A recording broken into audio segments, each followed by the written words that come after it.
So hello everyone, Radhe Radhe, welcome back to my channel. Hope everything is going very very well with you. So आज हम economics का next concept करेंगे. Like I'm going to start some major concept of the macroeconomics, right?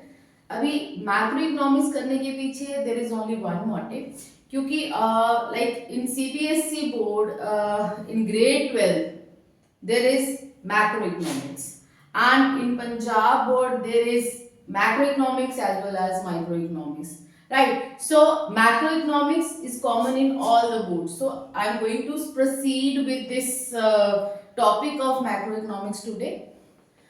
So like we have discussed कि macroeconomics क्या है, जहाँ पे we will discuss all the issues which is related to the economy as a whole, right? So आज के topic में we will discuss with the very first topic, that is the national income, right? So आज हम उसका base पढ़ेंगे, theory पढ़ेंगे, which can help us out to know the final methods to calculate the national income, right? So आज हम बात करेंगे basically the circular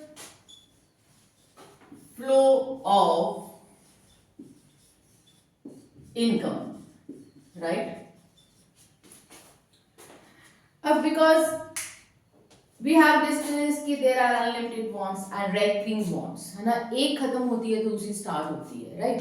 तो उन्हीं सारी wants को पूरा करने के लिए we have to make production process in a continuous way, right? So अभी क्या है, प्रोडक्शन क्या है? जैसे ऑलरेडी वी हैव डिस्कस कि प्रोडक्शन का मतलब when we produce any good और any service, right, with the help of different factors of production.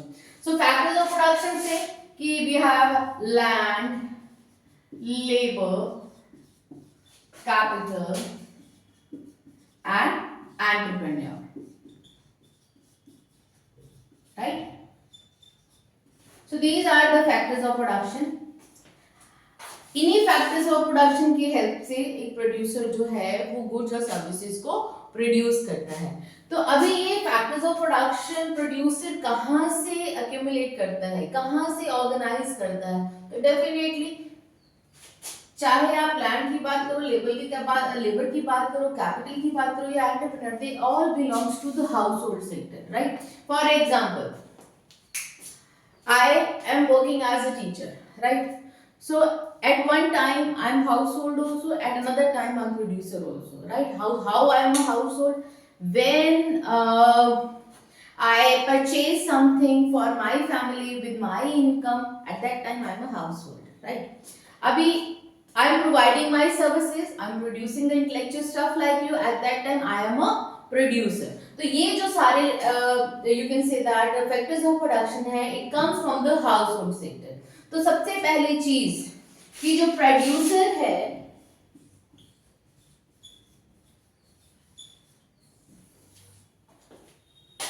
वो मनी का फ्लो इन फॉर्म ऑफ, अब से लैंड के लिए he will provide rent, wages to labour, right, interest to capital, right, and profit to entrepreneur, right? It comes from producer sector to household sector, है ना? मान लो कि मेरे पास लैंड है which I want to give on rent, right? और उससे I want to generate the income, right?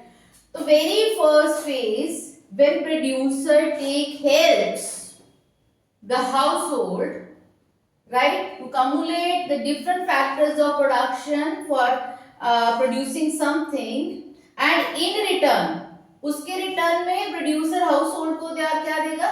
जिससे land लेगा उसको रेंट दे देगा, जिससे सर्विसेज लेगा, लेबर से सर्विस लेगा उसको वेजेस एंड सैलरीज देगा, किसी से पैसा उधार ले लिया तो उसको इंटरेस्ट दे दिया, और definitely for entrepreneur there is a profit, right? So first इधर से मनी का flow of money in forms of rent, wages, interest and profit, it moves from producer side to household. कि पैसा प्रोड्यूसर के जेब से निकल के कहाँ पे आ गया, household, right. For example, I am working in an organisation, educational institution, और वहां पे मैं अपनी सर्विस दे रही हूँ, I am working as a labour there. So मेरे को वहां पे अपनी वेजेस या whatever the salary I am getting, वो मेरे प्रोड्यूसर ने मुझे दी, तो मेरे पास आई. अभी उसी पैसे को definitely I will use, right. कहाँ पे यूज करूंगी, इधर फॉर कंजप्शन एक्सपेंडिचर और द इन्वेस्टमेंट एक्सपेंडिचर, है ना, it depends on me.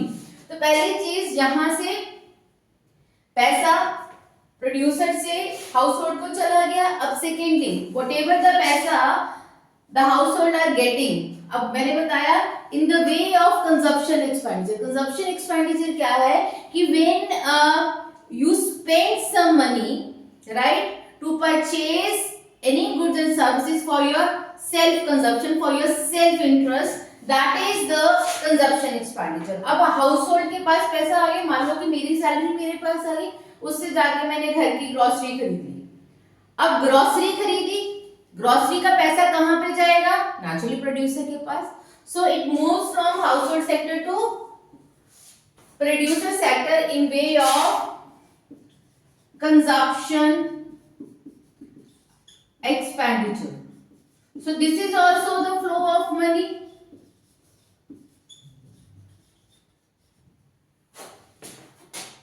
So basically this is known as the circular flow of income, कि इकोनॉमी में पैसा कैसे सर्कुलेट होता है, कैसे एक सेक्टर से दूसरे सेक्टर के पर जाता है. So इसमें basically we are having the three phases, right? The first phase is the generation of income, right? The very first phase is, I hope this is clear to you all, right? So now we will discuss the different phases of circular flow of income. अब first phase क्या है? First phase है generation of income. इस phase को हम production phase भी बोलते हैं. अब इस फेज में क्या हुआ बेसिकली कि लोगों ने अपनी सर्विसेज दी, लैंड वाले ने लैंड दे दी, और जो बंदे ने अपनी सर्विस देनी है उसने अपनी लेबर ने अपनी सर्विस दे दी, राइट. जिसके पास एक्स्ट्रा पैसा है वो किसी को पैसा उधार दे रहा है. So whatever the resource we are having, उसकी हेल्प से हमने प्रोडक्शन को पॉसिबल किया और वहां पे इनकम जनरेट हुई. अब देखो कैसे इनकम जनरेट हुई कि जैसे जैसे चीजें बनी बिकी, व्हाटएवर द पैसा प्रोड्यूसर इज गेटिंग, उसको वो पैसा जनरेट हुआ with profits, right.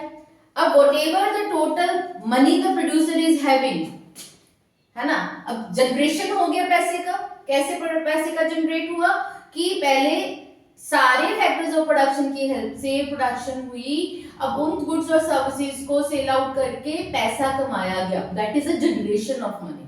The first phase mean the production phase. अभी second phase comes to the distribution of income. The second phase is the distribution of income. अब मैंने बोला कि प्रोड्यूसर ने चीजें बना ली, बना के उसको सेल आउट किया, पैसा जनरेट हो गया, इनकम जनरेट होगी. This is the first phase, right. This phase is known as the distribution of income और द इनकम फेज, राइट. तो अभी सेकेंड फेज स्टार्ट, जहां पे व्हाटएवर द पैसा the producer is having, वो factors of production में distribute करेगा. भैया जिससे लैंड लिया उसको उसका रेंट देगा, उसमें से वो लेबर को वेजेस देगा, है ना, ऑफिसर्स को सैलरीज देगा, देन कैपिटल जिससे पैसा उधार लिया उसको ब्याज दे देगा, इंटरेस्ट दे देगा, and finally for entrepreneur means the producer himself there is a profit, right, है ना. सो वो सेकेंड फेज आ गया. जो पैसा जनरेट हुआ, जो इनकम जनरेट हुई, उसको उसने डिस्ट्रीब्यूट किया इन form of rent, in form of wages and salaries, in form of interest and profit. The second phase is distribution of income, and the third one is, yes, अभी पैसा कहाँ पे आ गया?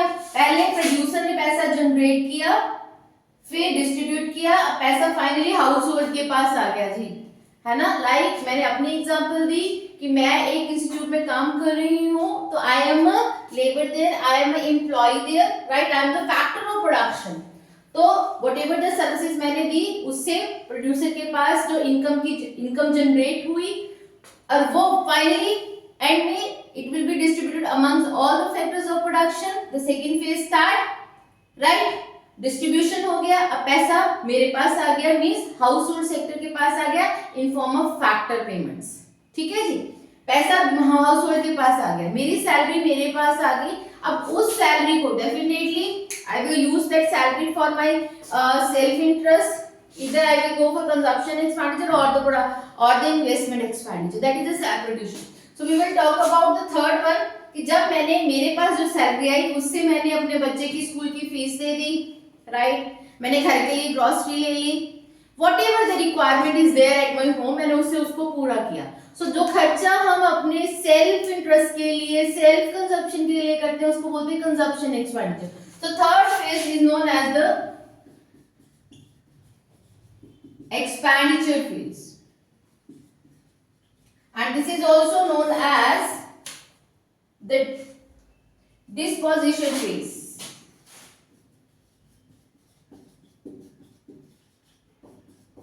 मीन्स जो इनकम आई उसको खर्च किया। अब खर्च किया गुड्स और सर्विसेज पे, और वो गुड्स और सर्विसेज कहां से आएंगे? प्रोड्यूसर से। So again it moves towards the pocket of producer.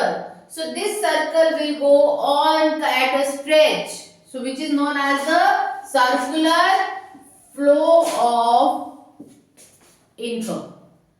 So circular flow of income, in the very beginning I have told you this is the flow of money from the different sectors of the economy, जहाँ पे हमने बात की house hold की, हमने बात की producer की, कि पहले with the help of factors of production जो इनकम को जनरेट किया गया, देन उसको डिस्ट्रीब्यूट किया गया among different factors of production में, और वो factors of production house hold sector से बिलोंग करते हैं। अब उनके जब पैसा आ गया तो they will spend on the consumption expenditure. So this is all about the circular flow of income. I hope it is clear to you.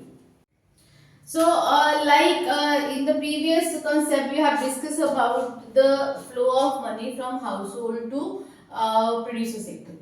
So एक concept which is very important कि there are how many sectors are there in the economy. So basically we are having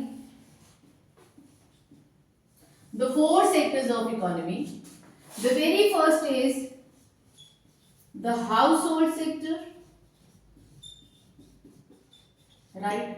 Then the producers sector, then the government sector, and finally the rest of the world, right? अब देखिए see in this, अभी circular flow में we discuss kind of relationship between household and the producer sector, right. तो इन दोनों sector का तो हमें वेरी क्लियर कि हाउस होल्ड में all consumer will come, household का मतलब ही कंज्यूमर्स है, प्रोड्यूसर में all producer will come, and then the government sector, it's all about the government, the relationship of government with the different sectors of economy, है ना, कि government सी कि being a house hold, right, government can be producer also, government can be consumer also. One thing I want to clear, for example like मैं government job कर रही हूँ तो मेरा एम्प्लॉयर कौन है? गवर्नमेंट, तो there government is acting as a producer. अभी if government is purchasing goods and services for military, right, grocery खरीद रही है आर्मी के लिए, तो उस वक्त government is acting as a consumer. So that is all about the government. So it includes all the activities of government, right? यहाँ पे हम गवर्नमेंट सेक्टर की एक्टिविटीज की ही बात करेंगे।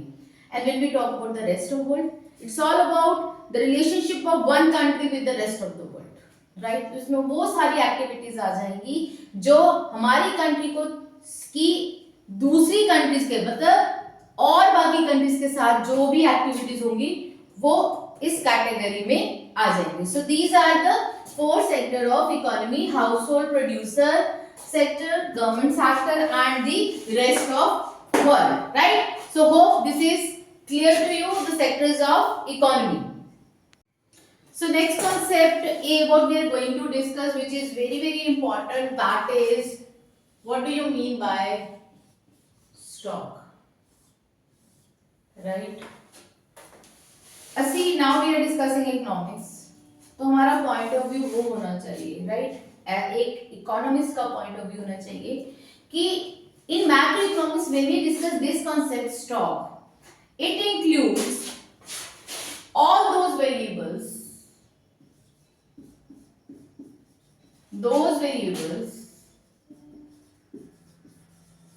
which can be measured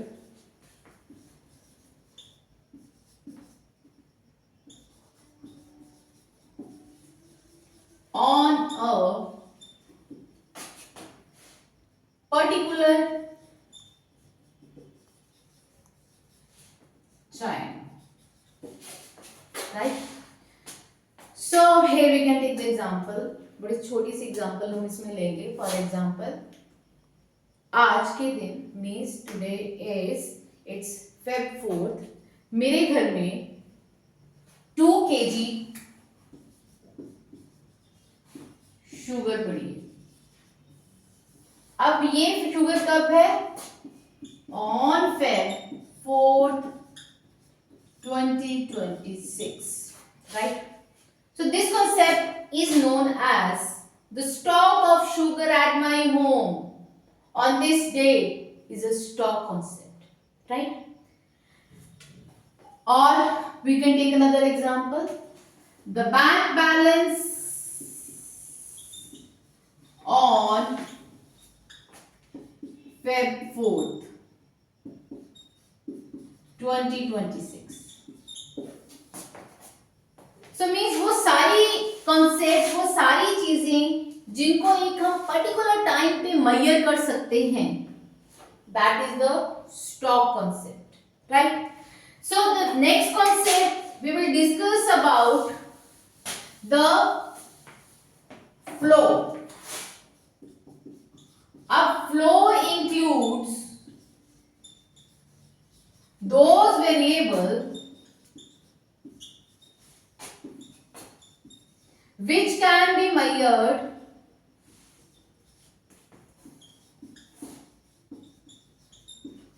over a period of time. Over, underline this word over, period of time. जैसे मैंने बात की कि ऑन Feb 4th, राइट? सो मेरे घर में 2 kg sugar is there, right? तो दैट इज स्टॉक. अभी अगर हम बात करें the consumption of sugar at my home in whole one day, पूरे दिन में, एक पीरियड आ गया ना, 24 घंटे का पूरा दिन, 1 घंटे की कंजप्शन या 1 दिन की कंजप्शन या 1 महीने की consumption which involves a period of time. So that is a flow concept. The sales of ABC company, ABC Limited, during the month of Feb 2026. So इसमें क्या है, पूरा एक महीना, एक महीने की involvement is there. So this is the flow concept. अभी फ्लो का मीनिंग क्लियर हो गया, स्टॉक का मीनिंग क्लियर हो गया कि स्टॉक वो है जो एक पॉइंट ऑफ टाइम पे, right, which can be measured on a point of time, on a particular time. And when we talk about the flow, तो फ्लो में क्या बात की हमने कि which can be measured over ages, which involves the period, चाहे वो period एक दिन का हो, चाहे वो पीरियड एक महीने का हो, राइट, चाहे 1 साल का हो, कि जिसमें एक पीरियड की इन्वॉल्वमेंट होती है वो फ्लो होता है। तो फ्लो बेटा 2 तरह का हो सकता है, राइट। अब फ्लो क्या है कि एक सेक्टर से दूसरे सेक्टर में जो मूवमेंट होती है, राइट। अभी flow can be of 2 type, one is money flow,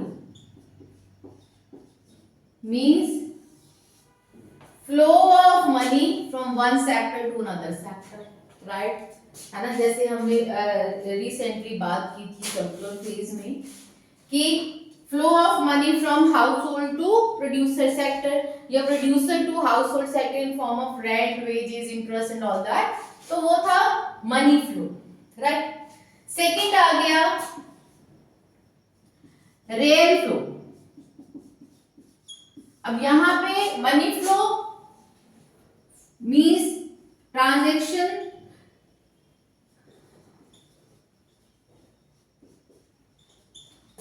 of money, it involves the transaction of money, the movement, you can say that a movement, transaction के साथ we can use the word the movement of money, which involves the movement of money.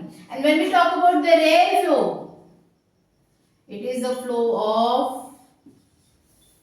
goods and services, right. Flow of money from one sector to another sector is known as the money flow, and when we talk about the flow of goods and services, it is considered as the real flow, right. So in the previous topic we have discussed about the circular flow of income, है ना। तो बेटे जैसे हमने 4 sector की बात की, तो if we talk about the 2 sector economy, तो 2 sector में only household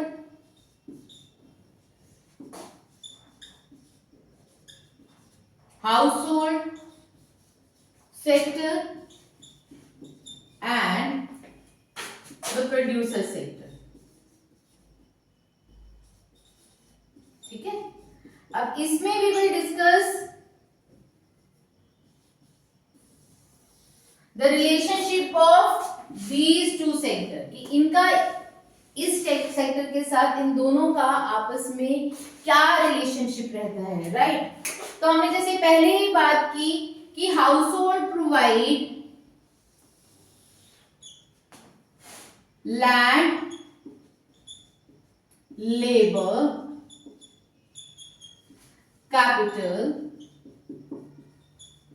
means factors of production and tenure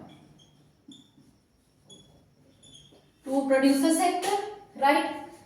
अब यहां पे इनकी हेल्प के साथ प्रोड्यूसर ने गुड्स बनाई और बेची, whatever the पैसा is there, उसको then he will distribute। अब पहले सर्विसेज हाउस होल्ड से प्रोड्यूसर सेक्टर की तरफ गई, राइट। अभी in return producer will pay to household sector in form of rent, right, labour, interest and profit, right. This is factor payment, है ना। पहले हाउस होल्ड ने services दी, फिर फैक्टर पेमेंट इधर आगे। अभी whatever the पैसा is coming to household sector, right, उससे वो चीजें खरीदेंगे in form of consumption expenditure. So पैसा will move from household sector to the producer sector in form of consumption expenditure. Consumption expenditure means expenditure in the economy to purchase the different goods and services for the self consumption. तो पैसा house hold से producer के पास चला गया, हमने चीजें खरीदी, घर के लिए ग्रोसरी खरीदी, और वो पैसा किनकी पॉकेट में गया, प्रोड्यूसर की पॉकेट में। सो इन रिटर्न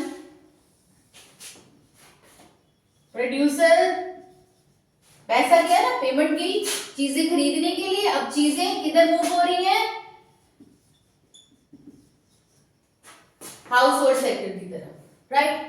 सो हमने बात की थी दो तरह का फ्लो, मनी फ्लो और रियल फ्लो। सी यहाँ पे पहले labour, land, labour, capital, services का मूवमेंट हुआ हाउस होल्ड से producer, so this is known as the real flow.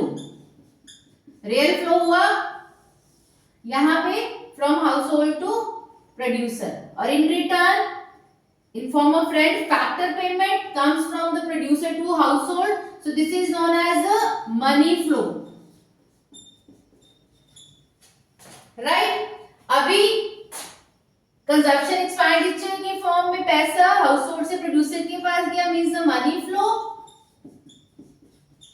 और इधर से पैसा, इधर से गुड्स और सर्विसेज हाउस होल्ड को गए, that is the real flow. So what we observe कि अगर एक साइड पे रियल फ्लो जा रहा है तो दूसरी साइड से मनी फ्लो आ रहा है, right? So both these flows are always opposite to each other, right? कि अगर हमने चीजें खरीदी तो हमने पैसा दिया, अगर हमने सर्विस दी तो हमारी तरफ पैसा आया, right? So money flow is always opposite to real flow, right? So this is all about the concept of two circular flow of income in two sector economy. अब हमने there is a three sector economy also, right? जहाँ पे we used to discuss the role of government, कि ये तो हमने relationship की बात की हाउस होल्ड और प्रोड्यूसर सेक्टर के बीच में, कि इन दोनों का यही रिलेशन रहता है। फिर अगर हम थ्री सेक्टर की बात करें तो वहां पे गवर्नमेंट का भी आ जाता है कि हाउस होल्ड का गवर्नमेंट के साथ क्या लिंक है, प्रोड्यूसर का गवर्नमेंट के साथ क्या लिंक रहता है, क्या ट्रांजेक्शंस रहती है, और इन दोनों की आपस में क्या ट्रांजेक्शन रहती है। तो वहां पे three sector economy, right?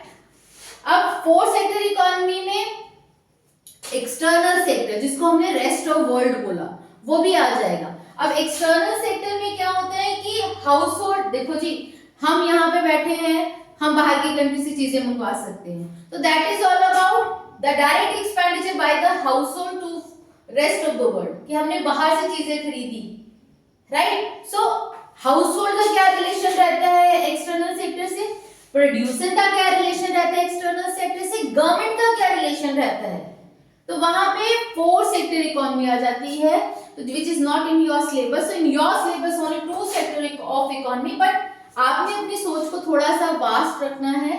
Vast रखने का मतलब कि आपको ये पता होना चाहिए कि सर्कुलर फ्लो ऑफ इनकम हमें क्या बताता है। It tell us the relationship of different sectors of economy between each other, right? So I hope this topic is very clear to you. So in this topic जो हमने clear किया है, यही किया है कि how income generates, how it distributes and how it spends, and the relationship of the different sectors of economy between each other, right? So students, अभी आपने क्या करना है, आपने अपनी बुक उठानी है, उसको thoroughly read out करना है, and you just compare with my lecture, right? This is the essence what you will get from your books, right? So इस टॉपिक को अच्छे से क्लियर कर लें, because this is the base. कल हम बात करेंगे गुड्स एंड सर्विसेज की, right? Investment expenditure, consumption expenditure, जो आपका नेशनल इनकम की थ्योरी का बेस रहेगा, है ना? तो because national income plays very vital role in great wealth economics, तो उसको हमने बड़े ही अच्छे से थॉरली करना है, और आपके एग्जाम का मेजर पोर्शन जो है it relates to these concept, right? So hope this is very clear to you. So thank you so much. Radhe Radhe.